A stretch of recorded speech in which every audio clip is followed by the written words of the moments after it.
యేసుక్రీస్తు నామంలో బెతస్తా విడుదల పరిచయల తరపున మీ అందరికీ ప్రేమపూర్వకమైనటువంటి వందనాలు. ఈ ఉదయకాల సమయంలో ఈ రీతిగా దేవుని యొక్క వాక్యాన్ని మీతో పంచుకునే కృపను దేవుడు నాకు ఇచ్చినందుకు మొదటిగా దేవునికి కృతజ్ఞతాస్తుతులు చెల్లిస్తున్నాను. అలాగే మీ అందరికీ కూడా ప్రభు పేరిట ప్రేమపూర్వకమైన వందనాలు తెలియజేస్తూ ఉన్నాను. ఈ దిన వాక్య ధ్యానము కీర్తనల గ్రంథం 85వ అధ్యాయం 6-7 వచనాలను ధ్యానించుకుందాం. నీ ప్రజలు నీ యందు సంతోషించున్నట్లు నీవు మరలా మమ్మును బ్రతికింపవా యెహోవా. నీ కృప మాకు కనపరచుము, నీ రక్షణ మాకు దయచేయము. దేవుడు ఈ వాక్యమును మనందరి వినికిడిలో దీవించి ఆశీర్వదించునుగాక. ఆధ్యాత్మిక జీవం లేకుండా, దేవుని కృప, రక్షణ, పాప విముక్తి అనుభవం లేకుండా నిజమైన ఆనందం ఉండదు. తన ప్రజలు పాపాన్ని విడిచిపెట్టి సంతోషంగా ఉండాలన్నది దేవుని కోరిక.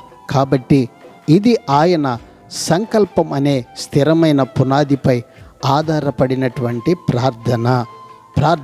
మహాపరిశుద్ధుడా, మహోన్నతుడా, జీవాధిపతి, మా మంచి యేసయ్య, నీ మహాకృపను బట్టి ప్రేమించి మరొక నూతన దినాన్ని మాకు ఇచ్చినందుకు నీకు వందనాలు, స్తోత్రాలు చెల్లిస్తూ నీ ప్రజలమైనటువంటి మేము నీ యందు సంతోషించినట్లుగా మా ప్రతి పరిస్థితిని మీరు తిరిగి బ్రతికించమని నీ కృప ద్వారా ఇదిగో ప్రభువా ఈ దినాన నీ ప్రజలమైనటువంటి మా జీవితంలో నీ ఉన్నతమైనటువంటి సంకల్పము ప్రతి ఒక్కరి జీవితంలో నెరవేరినట్లుగా నీ కార్యాన్ని జరిగించమని యేసు పరిశుద్ధ నామములో ప్రార్థించి అడిగి వేడుకుంటున్నాము తండ్రి.